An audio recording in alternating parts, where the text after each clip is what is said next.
हाँ तो नमस्ते जी।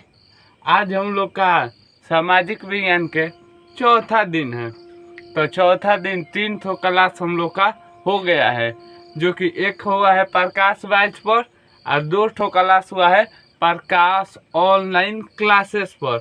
अब इस क्लास की ओर बढ़ने से पहले आप लोग चैनल सब्सक्राइब कर दीजिए और हो सकता है तो इस वीडियो को अपनी दोस्तों के पास भी भेज दीजिए। सामाजिक विज्ञान का कोई डर नहीं रहेगा। आप लोग पूरी वीडियो हमारे साथ 16 दिन तक जुड़े रहते हैं। तब उससे बढ़ने से पहले इस नंबर को नोट कर लीजिए। ये हम लोग का लघु उत्तरीय प्रश्न है सामाजिक विज्ञान के, जो 2 नंबर में पूछेगा। तो आप लोग जान गए ये 2 नंबरिया भी हो रहा है। इसके बाद हम आप लोग के लिए 5 से 4 नंबर वाला लाएंगे। तो चलिए आइए इस क्वेश्चन की ओर हम बढ़ते हैं। ये सभी सवाल आज का VVI है। 5 ठो रोज क्वेश्चन लाते हैं, 5 सभी इम्पोर्टेंट है। तो का अब हम बढ़े क्वेश्चन की ओर। तो पहल का क्वेश्चन VVI है, इसीलिए आप पूरा ध्यान बोर्ड पर लगाइएगा। तो चलिए आइए हम लोग बढ़ते हैं। पहल का क्वेश्चन क्या कहता है, बिहार में बाढ़ की स्थिति का वर्णन करें। बिहार में जो बाबू लोग बाढ़ आती है न, उसका स्थिति का वर्णन करना है। उससे क्वेश्चन की ओर बढ़ने से पहले एक बार आप लोग को हम PDF भेज देंगे, इस नंबर पर कॉल कर लेंगे। तब अभी तक 2 ठो वीडियो बनाए हैं, जो कि उसका क्वेश्चन आंसर PDF डाल दिए हैं अपनी व्हाट्सएप ग्रुप में। तो आप भी जुड़ जाइएगा। तो चलिए पहल का क्वेश्चन, बिहार की बाढ़ की स्थिति का वर्णन करें। तो चलिए क्वेश्चन उत्तर देखते हैं। सबसे पहले उत्तर इस तरह लिखना है, यहाँ पर 2 डंडे खींचकर एरो के चिन्ह लगाकर तब लिखने के काम लगाना है। बिहार के उत्तरी क्षेत्र में बाढ़ अधिक आती है। बाबू लोग किस क्षेत्र में अधिक आती है? उत्तरी क्षेत्र में। बिहार के उत्तरी क्षेत्र में क्या आती है? बाढ़ अधिक आती है। क्यों आती है इसे भी हम लोग पता करते हैं। बिहार के किस क्षेत्र में ज़्यादा बाढ़ आती है? उत्तरी क्षेत्र में बाढ़ आती है। अधिक वर्षा होने से नदियों में पानी अधिक हो जाता है। बात जाहिर बात है। मान लीजिए किसी वर्षा अधिक होगी तो नदी तो भर जाएगी, नदी नहर इत्यादि चीज भर जाएगी। तो कोसी नदी जैसे इत्यादि नदियाँ है वो भर जाती है, इसी कारण अपनी पानी निकालने लगती है। तो वर्षा अधिक होने लगता है। अधिक वर्षा होने के कारण क्या होता है? नदी में पानी भर जाता है, नदी नहरों में पानी भर जाता है, इसीलिए उत्तरी क्षेत्र में बाढ़ आने लगता है। तो ये हम लोग का पहल का क्वेश्चन बुझा गया। तो आइए बिना बोर्ड पे ले समझने हम इस तरह मुंह से बताते हैं कैसे आता है बाढ़। आएगा सबसे पहले के आप लोग का क्वेश्चन लिखने का, बिहार की बाढ़ की स्थिति का वर्णन करें। तो चलिए आइए हम लोग इसके बारे में स्थिति का वर्णन करते हैं। बिहार के उत्तरी क्षेत्र में बाढ़ आता है क्योंकि वर्षा अधिक हो जाने के कारण नदी नहरों इत्यादि चीज़ों में पानी अधिक हो जाता है, इसीलिए वहाँ की जगह पर पानी अधिक हो जाने के कारण बाढ़ आ जाती है। बस सिंपली इसी क्वेश्चन को लिखना है, आएगा 2 नंबर। तो चलिए अब हम लोग बढ़ते हैं दूसरा। तो आ गए हैं हम लोग दूसरा क्वेश्चन में, और दूसरा क्वेश्चन भी ये भी इम्पोर्टेंट है। तो दूसरा क्वेश्चन आइए हम लोग समझते हैं क्या कहता है। तो आइए दूसरा क्वेश्चन की बढ़ते हैं। उससे बढ़ने से पहले आप लोग लाइक कर दीजिएगा और इस सब्सक्राइब करके मन है तो शेयर भी कर दीजिएगा। तो आइए देखते हैं। रूस की 2 क्रांति, यहाँ पर क्वेश्चन है, रूस की क्रांति के 2 कारण लिखे। रूस में जो क्रांति हुआ था ना बाबू, उसका 2 कारण लिखना है। अब कौन कौन कारण है आइए उस पर हमें लिखना है। तो देखिए कैसे क्वेश्चन लिखा जाता है, कैसे उत्तर है, देखिए कैसे लिखा जाता है। यहाँ पर ये हो गया नु। तो रूस के 2 क्रांति यहाँ तक लिख दिए, 2 क्रांति निम्नलिखित है। क्या है बाबू लोग? निम्नलिखित है। 1 नंबर में मजदूरों की दयनीय स्थिति, जो वहाँ पर थी न बाबू लोग, मजदूरों की दयनीय स्थिति हो गई थी। कैसे हो गई थी, आइए इसमें देखते हैं। जार के शासन में मजदूरों को कोई राजनीतिक अधिकार प्राप्त नहीं था। वहाँ के रूस में जार के जो शासन था न, मान लीजिए एक जार राजा था, उसका शासन था, उसका शासन था। तो जो मजदूर वहाँ पर थे न, उनको कोई राजनीतिक अधिकार मान्यता नहीं था। यही हो गया पहल का। दूसर का देखिए क्या कहता है। जार के निरंकुश शासक, जार के निरंकुश शासक, जार के शासक अफसरशाही थी, जो जनता के समस्या को समाधान नहीं करता था। ये जो बाबू था नु, कोई भी जनता समस्या ले जाता था नु, इनका कोई भी समाधान हल कुछ भी नहीं करता था। यही था वहाँ के जार राजा। तो बताइए इस राजा के साथ क्या करना चाहिए?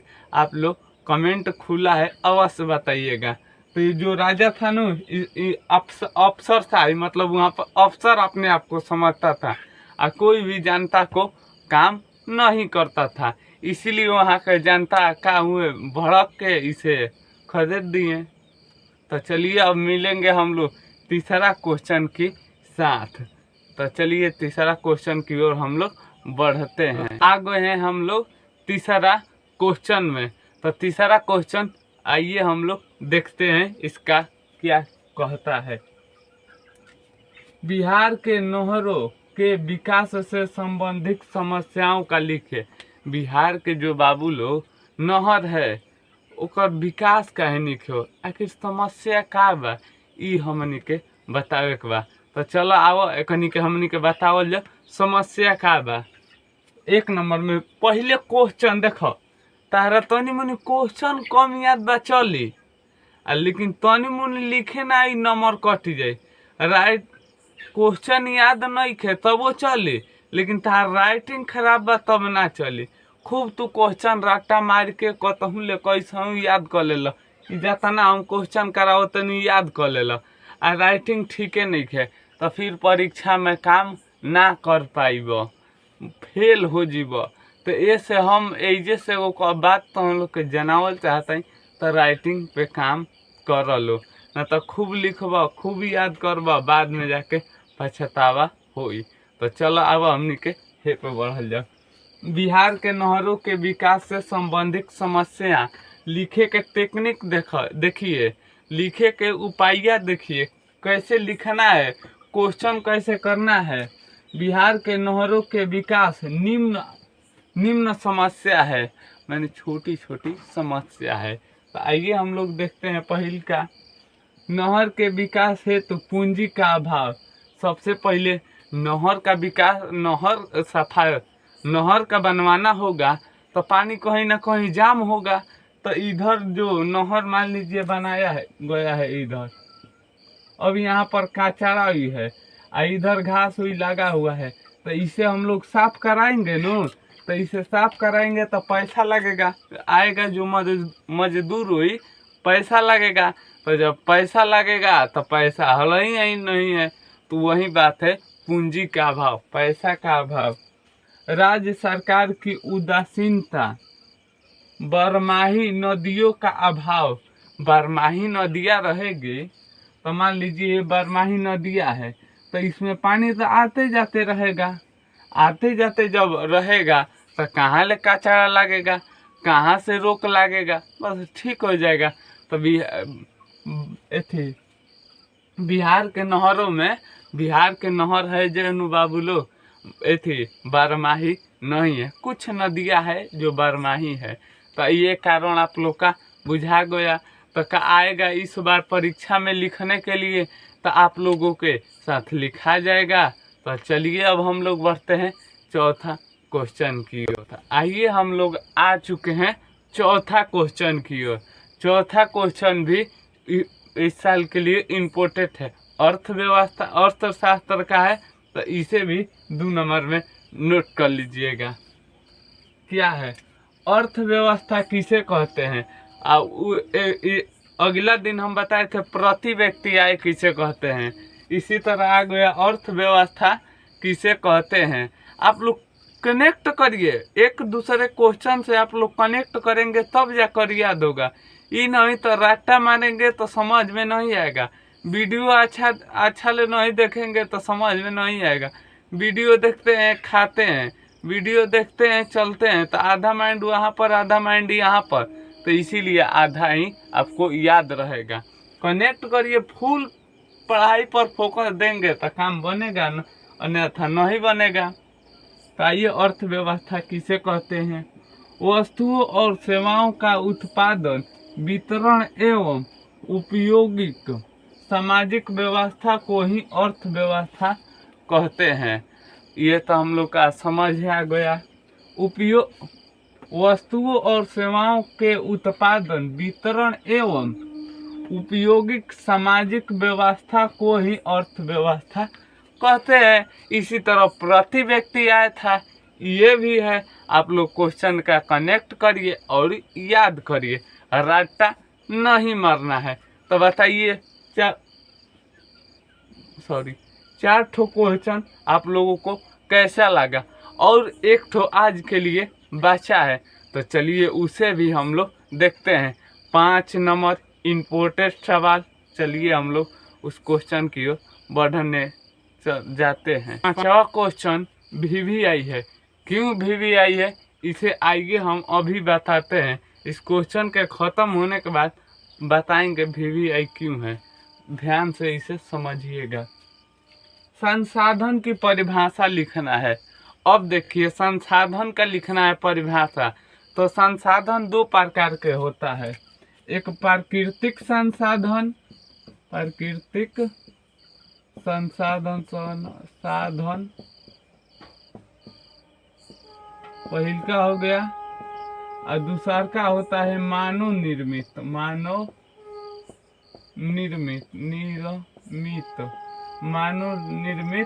संसाधन। एक होता है प्राकृतिक संसाधन, एक होता है मानव निर्मित संसाधन। और प्राकृतिक संसाधन किसे कहते हैं? जिसे भगवान बनाए हैं, गोड बनाए हैं, अल्लाह बनाए हैं, उसे ही हम लोग कहते हैं प्राकृतिक संसाधन। जैसे बैलगाड़ी, पहले बैल तो आदमी नहीं न बनाया है, किसने बनाया है? भगवान बनाए हैं, तो हो गया बैलगाड़ी। ठेला पहले होता था एक का, ये सब प्राकृतिक संसाधन है। अब देखिए चाहे खेत जोतने में बैल का हर बैल जो होता है ना, वो प्राकृतिक द्वारा बनाया गया है। ये ही हो गया मानव निर्मित संसाधन किसे कहते हैं? जो मानव के द्वारा बनाया गया है साधन, मतलब संसाधन, उसे ही मानव निर्मित संसाधन कहते हैं। आखिर संसाधन है का, तो उसे ही तो अभी जानना है। इसके बाद दोनों को हम समझ लेंगे। प्राकृतिक के हुए सभी पदार्थ या वस्तुआ, इसे पदार्थ कहे चाहे वस्तुआ कहे, दोनों एक ही है, जो मानव की आवश्यकता को पूरी करती है। जौन वस्तु भी है नु, जौन मानव के आवश्यकता के पूरा कर देनु, ओकरे के संसाधन कहल जाला। जैसे 2 तरफ के आई लिखे के आज अंतर भी स्पष्ट करने के आएगा। मानव निर्मित और प्राकृतिक संसाधन में अंतर स्पष्ट करे। एक तरफ लिखना है मानव निर्मित, एक तरफ प्राकृतिक संसाधन। और प्राकृतिक संसाधन किसे कहते हैं? वो ऐसा संसाधन जो भगवान या ईश्वर के द्वारा बनाया गया है, उसे ही प्राकृतिक संसाधन कहते हैं। मानव निर्मित संसाधन किसे कहते हैं? वो ऐसा संसाधन जो मानव के द्वारा बनाया गया हो, उसे ही मानव निर्मित संसाधन कहते हैं। जैसे गाड़ी हो गई, मोटरसाइकिल हो गई, हम लोगों की साइकिल हो गई, ये सब सारी मानव निर्मित संसाधन है। अब आइए प्राकृतिक संसाधन। बैलगाड़ी, जो हर जोतते थे, बैलगाड़ी आती थी, अब पूरा इलाज कर ले जाती थी, वो एक का जिस पर हम लोग बैठ कर जाते थे, गादा जिस पर ईंटा ढोकर अपनी कामों में लगाते हैं। तो ऐसे ही बहुत सारे उदाहरण है। ऐसे ही वीडियो पाने के लिए चैनल भी सब्सक्राइब कर लीजिए। आइए देखिए, सामाजिक विज्ञान का लघु उत्तरीय प्रश्न है। प्रश्न इस नंबर को नोट कर लीजिएगा। क्यों कर लीजिएगा? क्योंकि क्लास ख़त्म होते ही आप लोग के पास ये PDF चल जाएगा। तो चलिए अब मिलेंगे हम लोग अगला वीडियो के साथ। यहाँ पर 5वां वीडियो के साथ मिलेंगे। 16 दिन आप लोग हमारे साथ जुड़े रहिएगा। तो चलिए, नमस्ते जी, जय हिंद दोस्तों।